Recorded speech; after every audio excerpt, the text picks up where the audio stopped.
नेहाक्रमनाशोऽस्ति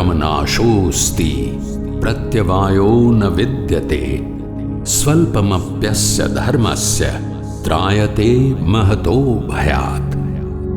अर्थात योग मार्ग में छोटे से प्रयास का भी न कभी नाश होता है, न उसमें कोई बाधा आती है। योग की विद्या का थोड़ा सा अभ्यास भी बड़े बड़े भयों से मुक्ति दिलाता है।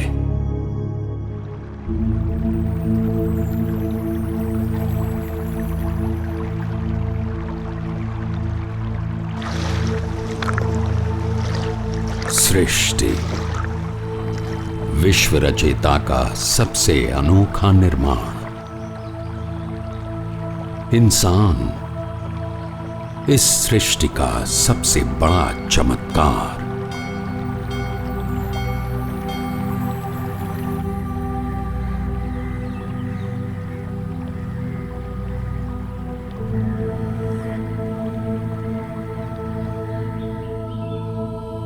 और इंसान का मन इस सृष्टि का सबसे बड़ा रहस्य, सबसे बड़ा वरदान। इंसान का मन एक ऐसी शक्ति है जो वश में आ जाए तो जीवन स्वर्ग समान बन जाए, और यदि नियंत्रण से बाहर हो जाए तो सर्वनाश का कारण बन जाए।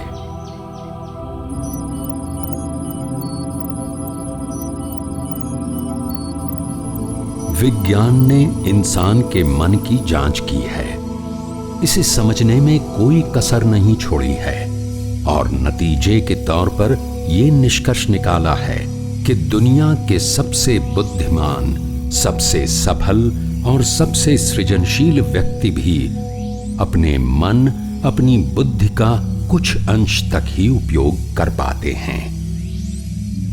इसी बुद्धि से निर्माण हुआ अध्यात्म, जिसमें मन को समझने, समझाने, रिझाने और एक अतुलनीय ताकत बनाने की क्षमता है। पहली बार सुनते हुए ये बात अजीब ही लगेगी कि जो विज्ञान नहीं कर पाया है वो अध्यात्म कैसे कर पाएगा। लेकिन इस बात को हमें नहीं भूलना चाहिए कि अध्यात्म एक ऐसा शास्त्र है जिसके पास आधुनिक विज्ञान से कई हजार साल से अधिक का अनुभव है। फिर भी आज का इंसानी मन अपने तर्क की बात ही सुनेगा, अपने स्वयं के अनुभव को ही सच मानेगा।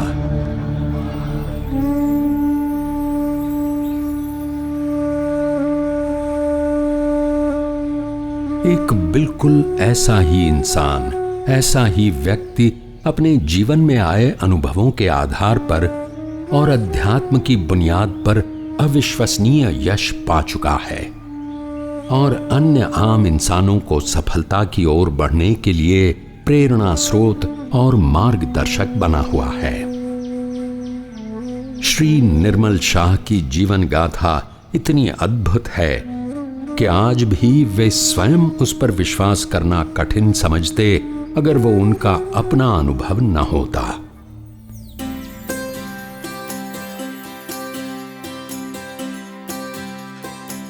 तो वो क्या अनुभूति हो सकती है जिस कारण से आज के दौर के एक नौजवान ने विज्ञान से आगे निकलकर न सिर्फ अपने जीवन को संवारा, बल्कि अपने साथ कई हजार लोगों के जीवन की दिशा ही बदल दी।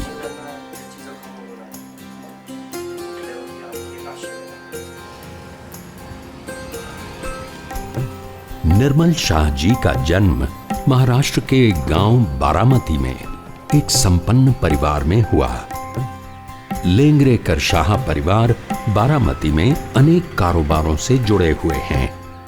वहां की मार्केट की आड़त दुकान लेंगरेकर फैमिली की 3 पीढ़ी से चली आ रही विरासत है।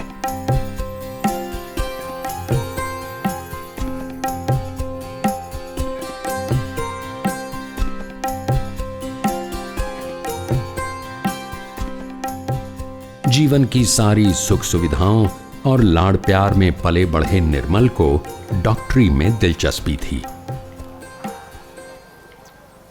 साथ ही गणित के विषय के बारे में डर भी था। सबकी जिद थी कि वो आगे जाकर इंजीनियर बने। इसी के चलते उन्होंने सोलापुर के वालचंद इंजीनियरिंग कॉलेज में दाखिला पाया। इंजीनियरिंग में सही रूप से उनकी रुचि नहीं थी। इस कारण पहले वर्ष 3 विषयों में वो असफल रहे।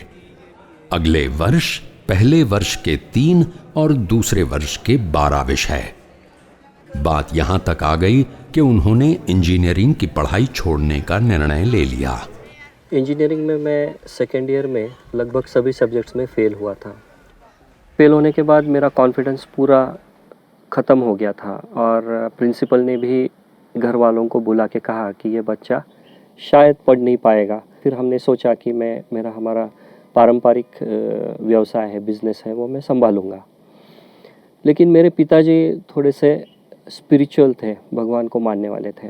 उन्होंने कहा कि यहाँ पे शोलापुर में जैन साधु है, वीर सागर महाराज नाम है, तो उनके पास जाके हम थोड़ी सी वार्तालाप करेंगे। हम गाड़ी में बैठ के वीर सागर महाराज जी के दर्शन के लिए गए। स्थिति सुनने के बाद स्वामी जी ने उन्हें सुझाव दिया कि वो हर दिन सिर्फ 15 मिनट ध्यान करे।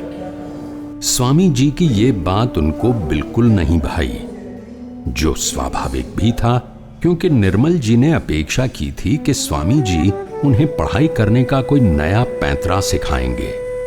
आखिर निर्मल जी उस वक्त बुद्धि और तर्क से सोचने वाले 21वीं सदी के नौजवान जो ठहरे। लेकिन उस वक्त स्वामी जी ने जो निर्मल जी को बताया वो था अध्यात्म की ओर ले जाने वाला पहला मार्गदर्शन। मैं रेगुलर ध्यान करते गया।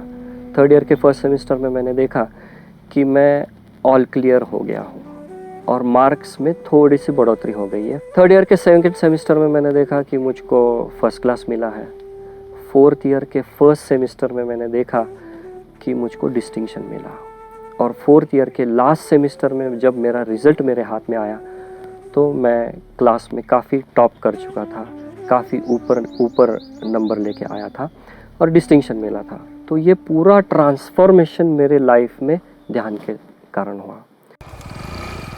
इंजीनियरिंग के बाद उन्होंने अपने गांव बारामती में बैंक से कर्ज लेकर एक पेपर मैन्युफैक्चरिंग की फैक्ट्री शुरू कर दी। पहले 2 साल में इतनी तरक्की की कि बैंक ने उन्हें व्यापार बढ़ाने के लिए कुछ लाख रुपयों का अतिरिक्त कर्जा दिया। लेकिन ली हुई मशीनरी खराब निकलने के कारण बदकिस्मती से उन्हें इतना बड़ा घाटा सहन करना पड़ा कि उनकी फैक्ट्री को ताला लग गया।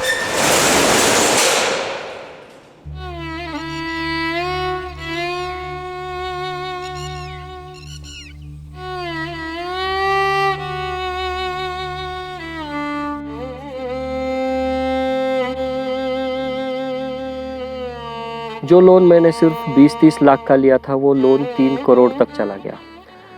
तो एक दिन मुझको पता चला कि मैं रास्ते पे आ गया हूँ, क्योंकि मेरे घर को सील लग गया, फैक्ट्री को सील लग गया। मेरे कारण मेरे फैमिली वाले, मेरे पिताजी, मेरी माँ, मेरी वाइफ, मेरी एक छोटी बच्ची थी, मेरा भाई और उसकी वाइफ, मेरे कारण एक दिन मैंने देखा कि रास्ते पे आ गया।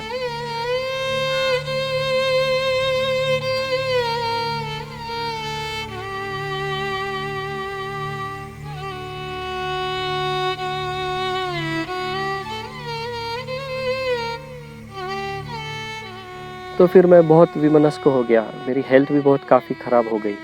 डॉक्टर्स ने कहा कि मुझको सीवियर कैंसरस अल्सराइटिस कोलाइटिस हो गया है और मेरे शायद अगर मैंने ध्यान नहीं दिया तो मेरे बचने के चांसेस कुछ नहीं है। तो मैंने सोचा कि क्यों मेरे साथ ऐसे हुआ। मैं अब भी 10 मिनट का ध्यान कर रहा हूँ, अभी भी ये ध्यान करने के बाद भी बावजूद भी ये प्रॉब्लम्स मेरे लाइफ में क्यों आ गए हैं।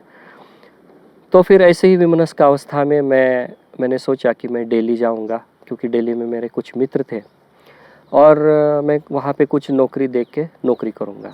दिल्ली में जैसे ही उन्होंने कदम रखा उनको ऋषिकेश जाने वाली बस दिखी और बिना कुछ सोचे निर्मल जी के मन में छिपा अध्यात्म का आकर्षण उन्हें ऋषिकेश ले आया।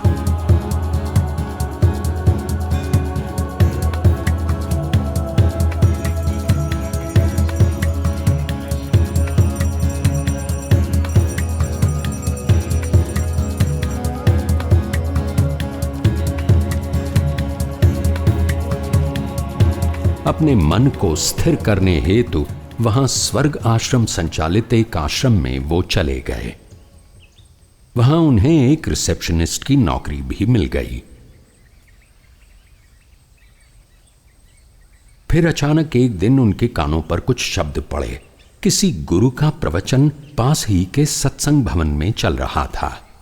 जैसे ही प्रवचन शुरू हो गया, उनकी मीठी आवाज़ और उनकी जो वो बात करने का तरीका था वो मुझको भा गया। मुझको लगा कि अरे मैंने जाके कुछ सुनना चाहिए, क्योंकि अच्छी बातें मुझको सुनाई देने पड़ी। तो मैं धीरे धीरे उठ के मेरे रिसेप्शन के टेबल से उठ के मैं वहाँ पे चला गया। उसके बाद मुझको पता नहीं चला कि कैसे 1.5 घंटा चला गया। मैं मंत्रमुग्ध होके आचार्य जी का प्रवचन सुनने लगा। जैसे ही प्रवचन ख़त्म हुआ, मुझको मेरे अंदर एक कॉन्फिडेंस जागृत हो गया कि अरे यही ये इंसान है, यही एक आत्मा है जो मुझको तार सकती है, मुझको मेरे दुखों से, तकलीफ़ों से दूर कर सकती है। प्रवचन होने के बाद मैं आचार्य जी से मिला, उनके पैर छुए, उनको मेरे प्रॉब्लम्स बताए, मेरे जीवन की तकलीफ़ें बताई। आचार्य श्री ने मेरी तरफ एक बार देखा और मुझको कहा कि ठीक है, चलो मेरे साथ।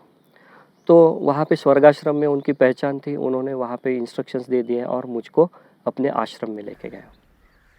अगले 2-2.5 साल निर्मल जी आचार्य दिनेश मिश्रा जी के आश्रम में उनकी निश्रा में रहे और मानसिक रूप से पूरी तरह स्वाधीन हो गए। मैं निर्मल शाह आपको सादर करता हूं। इस समय के दौरान आचार्य जी ने उन्हें वेद, पुराण, वास्तुशास्त्र, उपनिषद, अथर्ववेद के उपांग, ध्यान, भावातीत ध्यान, जैन अमनाय का प्रेक्षा ध्यान, क्रिया योग, पतंजलि के सूत्र, ये सारे प्राचीन भारत के शास्त्र उनके मूल तत्वों के समेत समझाए, सिखाए और 2.5 साल के उपरांत निर्मल जी से अपने घर लौट जाने के लिए कहा। मनुष्य पर दिक्कतें आती हैं और कभी कभी दिक्कतों का, परेशानियों का बोझ जब ज़्यादा महसूस होता है तो आदमी सोचता है कि क्यों ना हम ऐसी जगह जाएं जहां ये दिक्कतें नहीं हैं और वहाँ तो बस सुख सुख ही है, सुख है, शांति शांति है। क्योंकि जो पलायन की स्थिति है, जीवन से भाग जाना, चाहे वो अध्यात्म की तरफ जाओ और कहीं जाओ, वो किसी स्थिति का हल नहीं। तो एक ही बात होती है कि जो भी समस्याएं जीवन में हैं उनका बड़ा सरल और प्रभावी समाधान अपनी जो भारतीय विद्या है, वेद की विद्या है, योग की विद्या है, ध्यान की विद्या है, इन विद्या में हर एक समस्या का समाधान है। तो जिस प्रकार एक उदाहरण के रूप में श्री निर्मल जी हमारे सामने हैं, जिन्होंने इन विद्याओं के माध्यम से न केवल अपनी समस्याओं का निराकरण किया, लेकिन समाज, देश और विश्व के लोगों की समस्याओं को भी दूर करने में एक बड़ा योगदान किया, तो ये हमारे लिए एक प्रेरक प्रसंग है।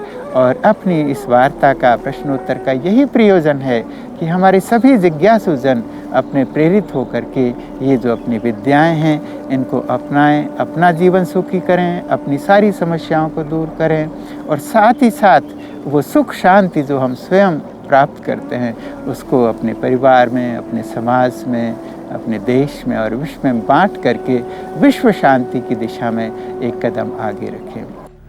उनके कहने पर निर्मल जी ने पुणे जाकर ओम काउंसलिंग सेंटर शुरू किया। अपनी सीखी विद्या का उपयोग करके लोगों की मुसीबतों का, समस्याओं का हल निकालने लगे। आले तेव्हा एक 2-3 दिवस पहिले सुरुवातीला थोडीशी टेन्शनमध्ये गेले आणि नंतर हळूहळू त्यांच्यात खूप सुधारणा झालेली दिसली। थोडी थोडी हळूहळू परिस्थिती बदलत गेली आणि लोन पण फिटलं। मग नंतर त्यांना जे त्रास होते, जे काही पहिले सुरुवातीला की काही प्रॉब्लेम्स होते, तर ते नंतर मेडिकल टेस्ट वगैरे झाल्या तर काहीच प्रॉब्लेम नव्हता, सगळं व्यवस्थित होतं आणि हळूहळू सगळं व्यवस्थित व्हायला सुरुवात झाली होती।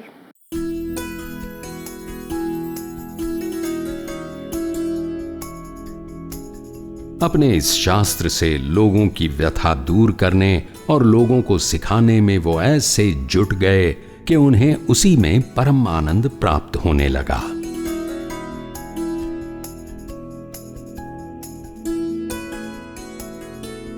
आणि इथं आल्यानंतर त्याप्रमाणे त्यांनी इतका प्रयत्न केला सगळा की अहोरात्र परीक्षा दिल्या. ग्रँड मास्टर झाला तो ह्या सगळ्या रेखीशास्त्र, भविष्यशास्त्र, वास्तुशास्त्र ह्या सगळ्या परीक्षा त्यांनी दिल्या एक एक करून. आणि मलाही माझ्या मनाला खूप शांतता वाटली. आणि जे मला टेन्शन जे आलं होतं की पुढे काय, हा प्रश्न जो उभा राहिला होता तो व्यवस्थित हे झाला, काही कुठली काळजी राहिलेली नाही. साथ ही उनकी इस निरपेक्ष वृत्ति का लाभ कई जाने माने लोगों को भी हुआ, जिसमें नेपाल के प्रधानमंत्री श्रीमान कोइराला, रिटायर्ड आईपीएस अधिकारी किरण बेदी, भारत सरकार के कई union minister, PM of Thailand, Kyrgyzstan, Russia के पीएम रोजा मारिया, यही नहीं हमारे प्रधानमंत्री श्री नरेंद्र मोदी ने भी उनसे ध्यान के बारे में विचार विमर्श किया है। इन सब अनुभवों से निर्मल जी ने एक बहुत ही महत्वपूर्ण बात देखी कि देश विदेश के अति प्रतिष्ठित व्यक्ति भी अपनी तनावपूर्ण और व्यस्त जीवन शैली में अध्यात्म को बड़ा ही महत्वपूर्ण स्थान देते हैं। तो हम आम इंसानों को भी इन बातों के लिए समय निकालना ही चाहिए। एक युग था जब योग और साधना को केवल साधु संतों और ऋषियों की धरोहर माना जाता था। फिर एक समय आया जब ध्यान जैसी बातों को महज एक फैशन के तौर पर देखा जाने लगा। लेकिन आज के दौर में ये एक मूलभूत जरूरत मानी गई है। यही संदेश, यही विश्वास, यही प्रेरणा निर्मल जी समाज में बोना चाहते हैं। क्रिया योग, जिसमें क्रिया से हम प्रारंभ करते हैं, एक्शन, क्योंकि जो क्रिया है उसका आधार या अधिष्ठान इंद्रियां हैं। इंद्रियों से हम कर्म करते हैं। इंद्रियों की जो क्रिया का स्तर है, जो इंद्रियों का जो माध्यम कार्य है, क्रिया है, उसको वहाँ से सूक्ष्म करते करते करते करते और आत्मा के स्तर पर ले आना, ये क्रिया योग का एक स्वरूप है, जिसको क्रिया योग की विधि में तत्व शोधन कहते हैं। पंचभूतों का या पंच तत्वों का शोधन कहते हैं। और जैसे ही क्रिया योग के माध्यम से हम योग का अनुभव करते हैं तो वही मुक्ति की अवस्था है। क्योंकि मुक्ति माने जहाँ सीमाओं से ऊपर उठकर हम निस्सीम में स्थित हो गए, असीम में स्थित हो गए, वही मुक्ति। ऐसा माना जाता है कि क्रिया योग तकनीक के प्रणेता स्वयं भगवान श्री कृष्ण हैं। अवतार बाबा जी, जिनकी उम्र माना जाता है 1000 वर्ष से ऊपर है, उन्होंने क्रिया योग अनेक लोगों तक पहुंचाया है। जीसस क्राइस्ट ने भी क्रिया योग का प्रयोग किया है। लाहिरी महाशय और युक्तेश्वर महाराज ने ये तकनीक अनेक शिष्यों तक पहुंचाई। आधुनिक जगत में विदेश तक क्रिया योग की तकनीक को पहुंचाया है परमहंस योगानंद जी ने। आम इंसान यहां तक ही जानता है कि एक जागृत मन होता है और एक सबकॉन्शियस मन होता है। पर हमारे ऋषियों ने मन के और सूक्ष्म रूप भी समझे हैं, जैसे कि जागृत अवस्था, स्वप्नावस्था, सुषुप्ति अवस्था, तुरीयावस्था, उन्मनी अवस्था, सविकल्प समाधि, निर्विकल्प समाधि, ये 7वीं अवस्था यानी परमावस्था, जिसे अंग्रेजी में सुप्रीम कॉन्शियस प्लेन कहते हैं। इतने सूक्ष्म स्तर पर जो मन विराजमान है, उसके दिए हुए संदेश कभी गलत नहीं हो सकते। हमेशा सही निर्णय लेने में इसी मन का बहुत बड़ा सहयोग होता है और ध्यान के मार्ग से, साधना के मार्ग से हम इस अमूल्य ऊर्जा तक पहुंच सकते हैं।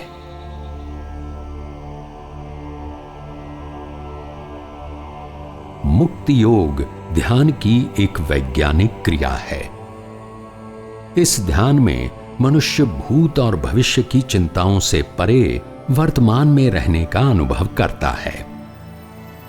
इस प्रक्रिया में मनुष्य को पूरे विश्व की अनाहत शक्ति से यानी कॉस्मिक एनर्जी से संपर्क करने का मौका मिलता है।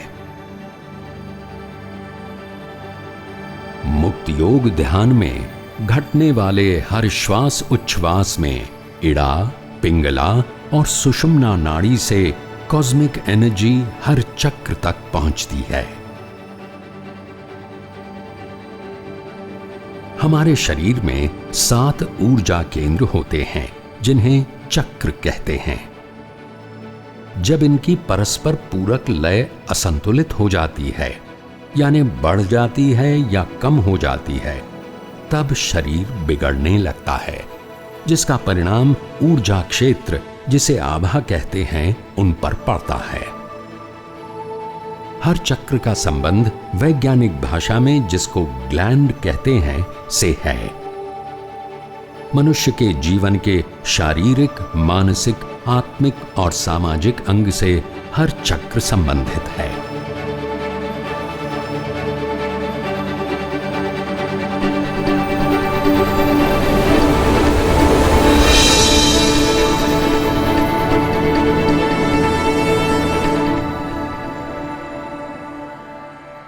पाँच साल पहले क्रिया योग का कोर्स किया उनके पास, और उससे फ़र्क मुझे ये पड़ा कि मानसिक और जो शारीरिक प्रॉब्लम थे वो सब मेरे वो लेवल पे ख़त्म हो गए। वर्ल्ड हेल्थ ऑर्गेनाइजेशन का जो अभी रिपोर्ट आया है उसमें उन्होंने ये बताया है कि आदमी हेल्दी कौन है, जो कि उसका आर्थिक, शारीरिक और आध्यात्मिक जगह पे वो सुखी है, और क्रिया योग उसमें बहुत फ़ायदेमंद है। मेरी बच्ची की जो बीमारी है वो ब्रेन से रिलेटेड है, और ब्रेन की जो नर्वस सिस्टम रहती है उसमें प्रॉब्लम होता था, ब्लड सर्कुलेशन ठीक नहीं होता था। तो वो क्रिया योग करने से ब्रेन की बहुत सारी प्रॉब्लम्स उस बेटी की ठीक हो गई। 20 इयर्स बिजनेस में होने के बावजूद भी कुछ प्रॉब्लम्स ऐसे थे कि हम दूर नहीं कर पाते थे उसको। तो मेडिटेशन, योगा और वास्तु के हिसाब से वो क्लियर हो गए। क्रिया ये करने की चीज नहीं है। हम क्रिया कर नहीं रहे हैं, बल्कि इस ब्रह्मांड में घटने वाली क्रिया का हम ध्यान में जाकर साक्षी भाव से अवलोकन कर रहे हैं। यही क्रिया योग का सार है। इस पूरे विश्व में जो है, ब्रह्मांड में है, वही पिंड में है। जो हमारे पिंड में है वही ब्रह्मांड में है। नहीं स्थूल का कोई अंत है, नहीं सूक्ष्म का कोई अंत है। स्थूल रूप में ये ब्रह्मांड अनादि अनंत है, ठीक उसी तरह सूक्ष्म रूप में ये संसार अनादि अनंत है। मुझे दिख रहा है कि उसके बहुत सारे बेनिफिट्स अभी मिल रहे हैं, कि कंसंट्रेशन बहुत बढ़ गया है, अटेंशन स्पैन बहुत बढ़ गया है, और इम्यूनिटी अच्छी हो गई है, and overall you feel fresh, charged, energetic and very nice. जो भी मैं आज काम करती हूँ, क्रिया योग की वजह से मेरा मन बहुत शांत होता है। मुक्त का अर्थ ये नहीं कि इस संसार से ही मुक्त हो जाएं, बल्कि ये है कि इसी संसार में रहते हुए अपने शारीरिक, मानसिक कष्टों से मुक्ति का अनुभव करना। हमारे कुटुंब में इतने बड़े प्रॉब्लम्स थे कि जैसे कि हमारे डॉटर का एजुकेशन में सेटबैक था, उसका अच्छी तरह से कल्याण हो गया, और nowadays she settled in Melbourne, Australia.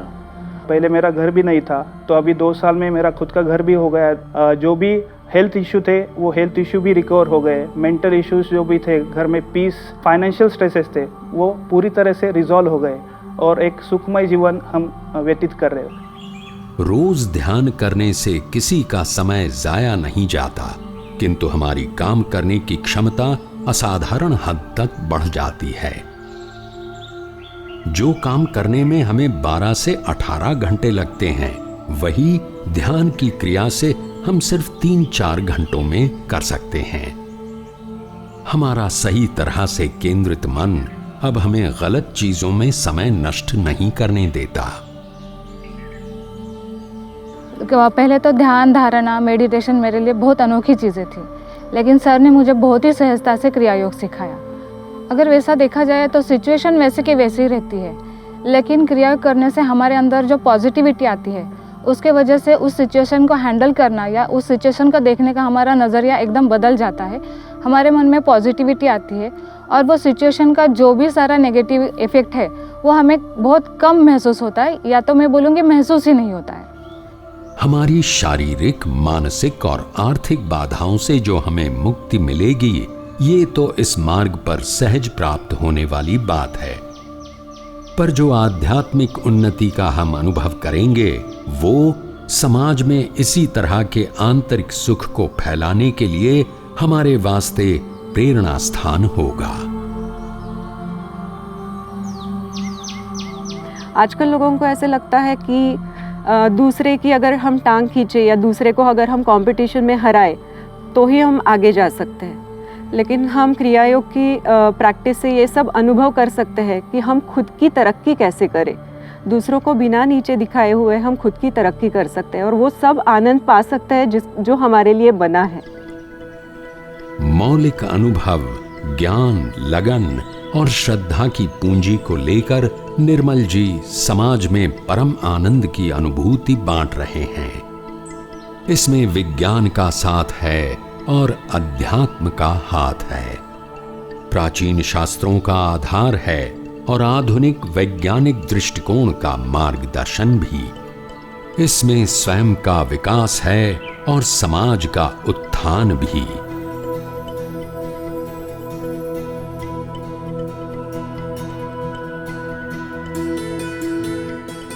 शास्त्र मानव जाति को जहां ले जा सकते थे, वहां तो आज का मानव खड़ा है।